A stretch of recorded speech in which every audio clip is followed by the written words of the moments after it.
Le Burkina Faso de nouveau au cœur des tensions géopolitiques. Après la tentative de coup d'État de janvier, une accusation grave émerge. Les renseignements russes pointent du doigt la France. Info crédible ou stratégie d'influence? Que sait-on vraiment? Et quelles peuvent être les conséquences pour le Burkina et la région? On fait le point, maintenant.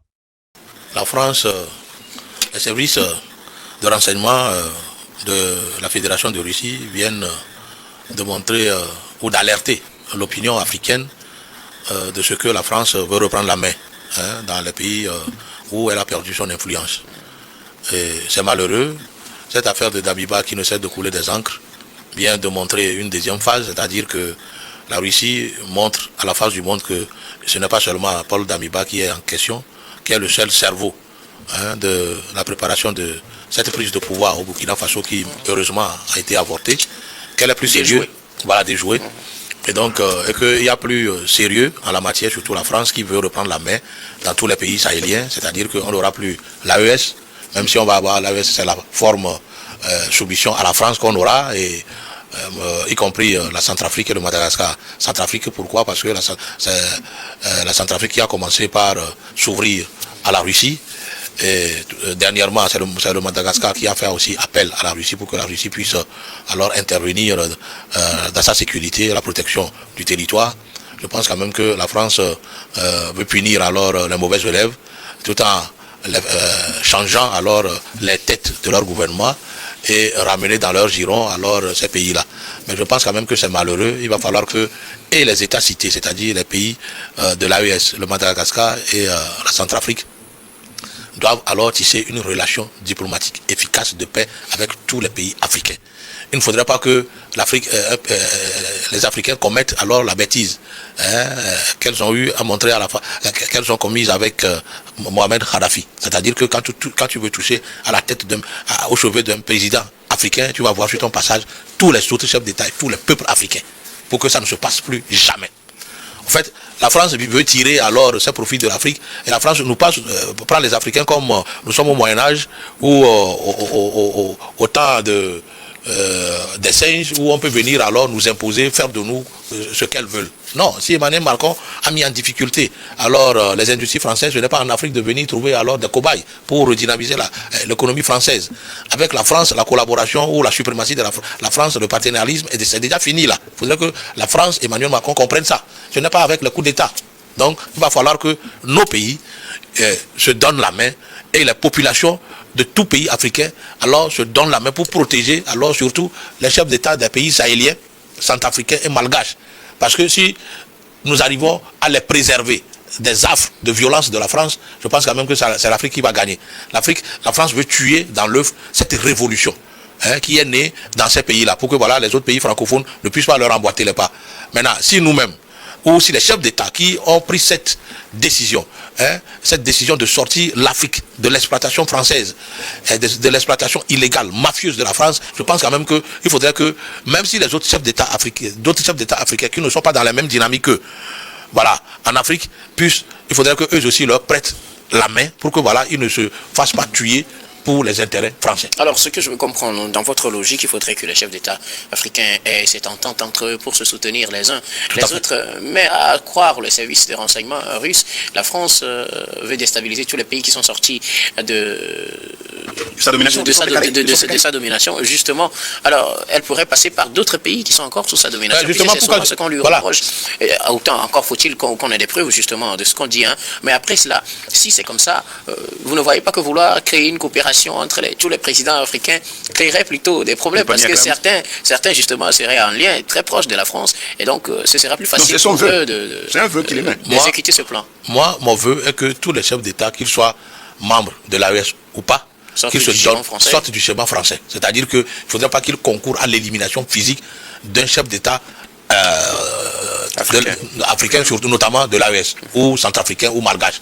Parce que s'ils prêtaient le fond, demain ils vont regretter. La France n'a pas d'amis, la France n'a que des intérêts. Le jour où ils vont résister, où ils vont refuser d'accéder à une demande de la France, ils vont subir alors les mêmes violences. Il vaut mieux qu'ils se donnent la main, même s'ils n'ont pas alors les mêmes idées que les pays de l'AES, les dirigeants de l'AES, il faudrait qu'ils les protègent. Parce que, souvenons-nous que c'est parce que les chefs d'État africains avaient permis à Sarkozy, à Obama, à Tony Blair, alors de détruire la Libye, de tuer Kadhafi, que nous avons le terrorisme aujourd'hui. Je vous jure que si les chefs d'État africains prêtaient le flanc à la France pour qu'on élimine les pays, les chefs d'État des pays du Sahel, les autres pays africains, surtout de l'Est africain, auront énormément de problèmes. Nous avons droit à la liberté, nous avons droit de protéger nos propres intérêts, que de vouloir toujours être un bon élève de la France tout en ne gagnant rien du tout. Voilà. Merci beaucoup. À vous, Robert Kossigan, qui était alors pasteur Edo. Ça, c'est les services de renseignement russes qui le disent. La France aurait un plan de déstabilisation de tous les pays qui sont sortis de sa domination, surtout le Mali, le Burkina, la Centrafrique et Madagascar. C'est une information relayée, surtout par Rocha Toudé et repris aussi par la RTB et la télévision burkinabé. Est-ce que ça étonne? Moi, ça ne m'étonne pas. Même sans rapport des services de renseignement de la Fédération de la Russie, même sans leur rapport, tout le monde sait. Tout le monde sait, tous les Africains savent aujourd'hui que Emmanuel Macron ne dort pas parce que les trois pays, le Mali, le Niger et le Burkina, sont sortis de sa domination. Et encore moins, on parle de la Centrafrique, vous vous rappelez de Centrafrique, Centrafrique a fait appel aux forces russes pour pouvoir libérer son pays des rebelles, des factions rebelles. Et aujourd'hui, avec le Madagascar, on sent déjà que le Madagascar veut sortir de la domination, alors que les intérêts français sont déjà énormes. Des voyages officiels qui sont faits vers la Russie. Sont énormes, bien sûr.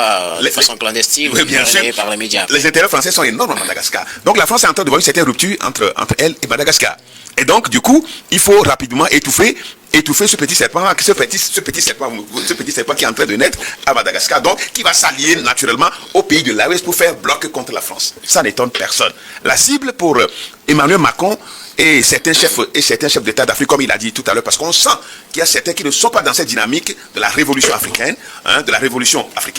et ces dirigeants seraient certainement de mèche avec la France pour déstabiliser les autres pays, notamment les pays de l'AES. Donc du coup, aujourd'hui, ce qu'on voit, quand vous voyez par exemple le Burkina, un pays qui est en difficulté avec le terrorisme, qui lutte contre le terrorisme, au même moment, qui annonce on sent un certain, comment on appelle, des projets de développement. Aujourd'hui, avec, quand vous prenez par exemple l'autoroute Ouagadougou, Bobo Dioulasso, parce que 400 km autoroute, 400 km, qu'un pays qui est en guerre contre le terrorisme. Plus de 2000 motos au fort de sécurité. On n'a jamais vu des choses comme ça. On a vu la France offrir des vélos, des bicyclettes au pays. Des vélos et des bicyclettes au pays pour le renseignement. Alors qu'ici, nous parlons des motos, plus de 2000 motos pour les forces de sécurité. Donc quand vous voyez tout ça là, on sent quand même que dans les États de l'AES, il y a eu certains dynamisme. Il y a eu cette dynamique pour sortir définitivement de la France. Et la France fait tout selon les renseignements. Oui, donc il faut faire tout et tout pour que ces pays qui sont indésirables, ces pays qui sont jugés indésirables, c'est ça le thème. Ces pays qui sont jugés indésirables, il faut les faire sortir, il faut les éliminer.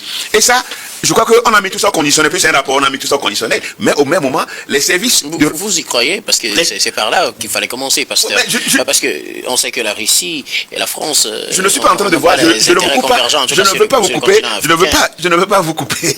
je ne vous coupe pas, mais on sent déjà que les services de renseignement russes ne peuvent pas se lever un jour et prendre un rapport comme ça. Et surtout dans le cadre de cette tentative de déstabilisation, d'assassinat du président. Vu que les intérêts géostratégiques sont élevés sur le continent africain, est-ce que tous les coups ne sont pas permis? Oui, mais c'est vrai que tous les coups sont permis, mais aujourd'hui, c'est pourquoi je dis, même sans rapport du service de renseignement russe, on sait ce que la France serait en train de préparer contre ces trois pays. Ou bien finir avec éliminer un d'entre eux, que ce soit. Et le plus en vue, aujourd'hui, c'est le jeune homme. Le jeune homme, c'est Ibrahim Traoré. Il faut en finir avec le jeune homme qui éveille la conscience, qui dit toutes les choses et qui donne de l'insomnie.